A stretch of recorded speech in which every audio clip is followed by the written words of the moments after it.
G'day everyone, Goober here with another Torchlight Infinite Sandlord season video. In this video, I'm going to be doing a boss rush strategy.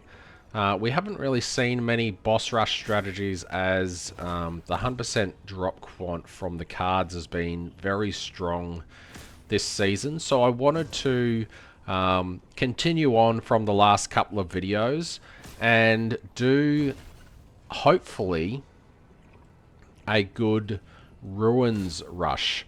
So my current levels of all of these materials, they're going down as we speak, but I will be looking to see how much of each of these resources I can farm up in an hour or two, because Keegan gives so much bloody FE. So the problem with Keegan is you don't get gold, you don't get resources and stuff like that. So if you want to keep doing the seasonal mechanic, you also need to keep doing maps. So I just wanted to see if we could optimize how much gold per hour and how much of these resources you can get per hour.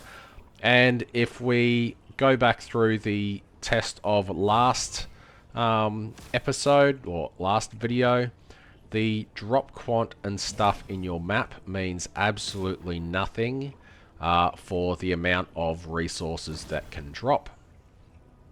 So on the TLI tracker, I have Profound Resource Rush.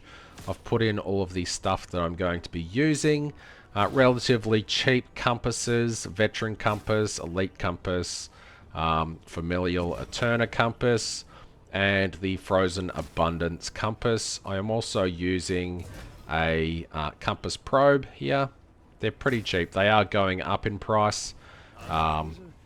They're just free beacons, basically. I'll quickly go over the Void chart that I'll be using. So the Void chart is pretty much just the standard boss rush type one.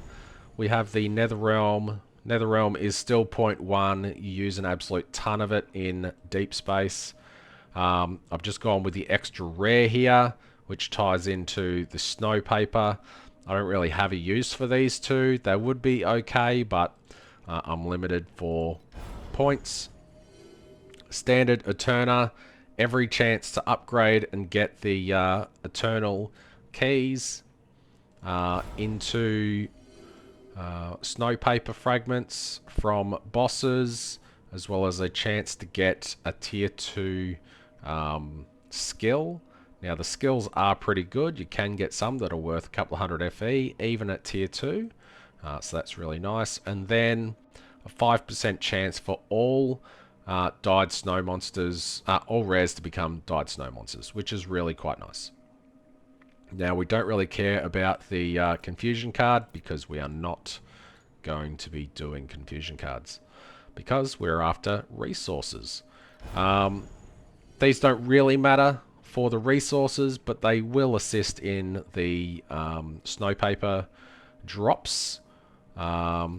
Beacons are just simply chance to upgrade and replicate. And then Goddess of the Hunt with a chance to duplicate bosses, and I don't have to select anything for the boss. So that is essentially the thought process. I will be doing this in the Blistering Lava Sea. I have already reset it, and I'll just be running Confession Chapel. I'm not going to juice at all. What do I juice twice? I mean, using 3 for 45% drop quant seems pretty reasonable. I'll do twice. Alrighty. I've got 30 Netherrealm Resonance on me. I'm rich. So anyway, let's see what it's like. I'll start my timer over on the website. And yeah, so So it's only on Profound, only. I am trying to level up so I can just get some free stats, which will help with deep space. Hopefully I don't die. Gosh, that'd be embarrassing. And hopefully I can just smash through this and get as much resources and hopefully some profit along the way as well. But yeah. I'm really surprised I died. What the fuck? Why am I dying? I never die. Let's try that again, shall we?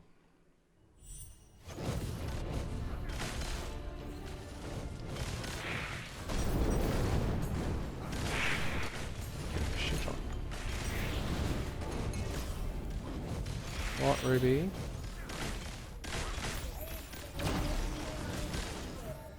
What? Why is your foot hurting?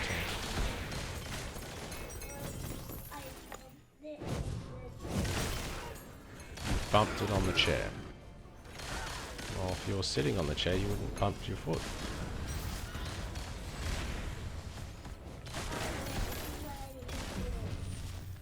You already did. Oh well. You'll survive. So anyway, hopefully I don't die again. And we'll see how we go.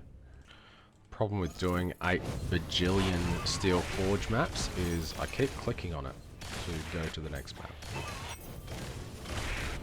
Muscle memory. What was that? Just a glance. Okay. Got to add that to the list of things it'll drop.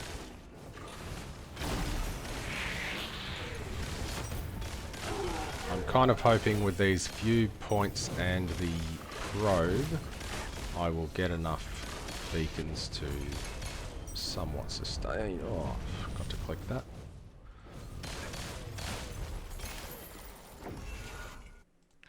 Just died a couple of times in that map, but also had something cool drop.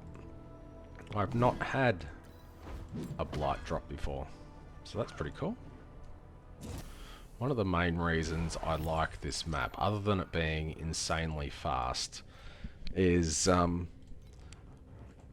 mob density is really good in here. So it's got 330 enemies, so it's not a huge amount, but it is just every room is packed full of enemies. So there's no real downtime to your play at all, as you just charge through, annihilate enemies, and then kill the boss. Another deep space beacon. I'm getting a fair few deep space beacons, which is cool. Makes me want to try out the beacons rush strategy in here as well, maybe.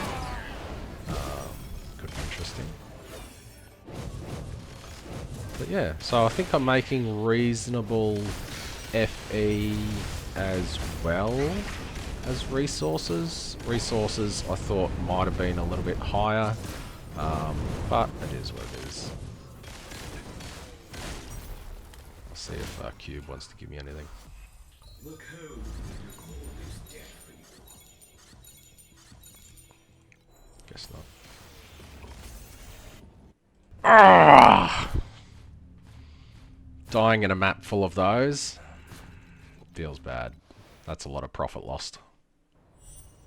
Let's just change it to that. Maybe I'll save some compasses. Can't hurt. Alrighty, appears like this will be the last map. I'm kind of surprised. I thought I did this on... I'm pretty sure my Gold Rush or whatever video was on 8.2? Maybe 8.1? I'm kind of surprised that the gold is the same. I thought it would be more. So maybe the gold is influenced by the card rarity. The resources are not. Come on. I said a minute, Ruby. That's been about 3.5 seconds.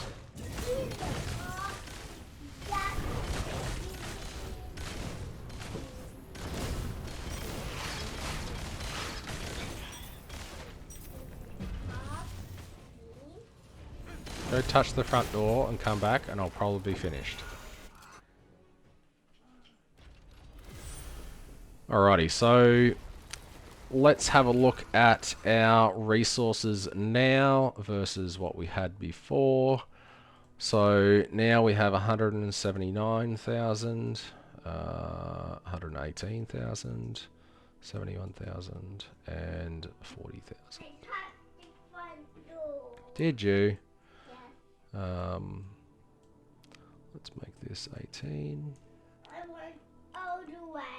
All the way? I'll do it again. Okay.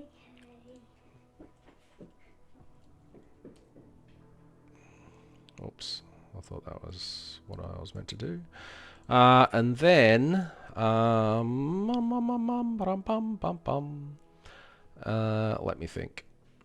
Alrighty, based on my current usage, this is the amount that I use per hour. This is the amount that we just gained from that. So for every hour of this, I gained about 9 to 14 hours of materials based on what the material was. It seems we got a fair bit more of a ratio of seeds than the other ones. And I guess the benefit to this is because I did the previous test up here to see how much of each resource you got. If you wanted to find out how much you would make in time mark 8 or time mark 7 doing this strategy, this doesn't care about your compasses. It doesn't care about your Netherrealm resonance or anything like that. This is just based on the nodes. So you can just put a percentage in there. So this is what I've got here. This is the percentages. So T8 gets 85% as much as Profound, and T7 gets 46% as much as T8. So I guess if we wanted to see 0.85, so that would be doing this in T8 instead would get us about 11 hours, 12 hours, 9, 8 hours. I guess if we did this on 0.465, and if you did this on T7, I would get about 5 and 4 hours worth of materials. So anyway, I think that was an interesting test. I'm going to have to see... That was so fast, Ruby, so fast. I'll have to see how this goes against my normal farming strategy. It's very interesting that the gold was similar to my normal hourly, maybe a bit less. So I think gold is possibly influenced by drop quantity and stuff like that. Maybe I got more chests in my normal strategy. But for now, I was focusing on this. So if I do this for 2 hours every day, then that covers the rest of my day, basically. And I can keep my Oasis going 24/7, almost. Alrighty, now that we've got the resources out of the way, let's see how bad our FE per hour is. I'm kind of curious. I don't have high hopes, but we'll see how we go. I'm not going to count this. 100 FE is pretty nice, though. I'll just make sure it's definitely that. UnID'd 100. Yeah, 100 seems pretty reasonable. Put that up.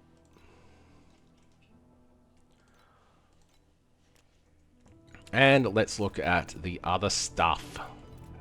So we had 235 flame elementium drop. It honestly felt like more than that. I thought I was getting heaps more than that, to be honest. I didn't put those away, so I'm not going to count those. 71 Eternals is good. Very, very good. 4,500 snow paper fragments. Is very, very juicy. 4517. 277 FE just in snow paper fragments is pretty juicy. Not too many precious embers and stuff. You don't have to watch this. I'll be back in a sec. Alrighty, so we made about 477 FE per hour doing that, which is honestly pretty reasonable for what I was doing.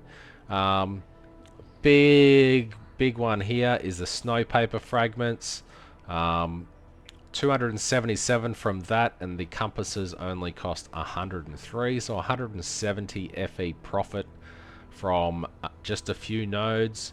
I actually forgot to check the skills that we got. Erosion Mega skill, we didn't get a good one. Blizzard Freezing Point, about 4. So no good there, but the opportunity is there for something good to drop. Familial Eterna Compass, 42. That got us 104. So around about 60 FE profit from that compass and those points. Beacons. There wasn't many points. There's only 8 points in the beacons and a probe worth 0.4. So the probe cost 27. And we got 30, 43. I guess we did get 5 deep space beacons as well, so about 70 FE there. And yeah, some other random stuff. But overall, I think for what I did it for, I think the resources per hour is actually really, really, really quite good. I just have to compare that to probably my maybe next video where I do my current farm. It's basically the same, very, very similar, but we'll have to wait and see. Anyway, that's what I've got for this one. Thanks for watching, and I'll see you in the next one.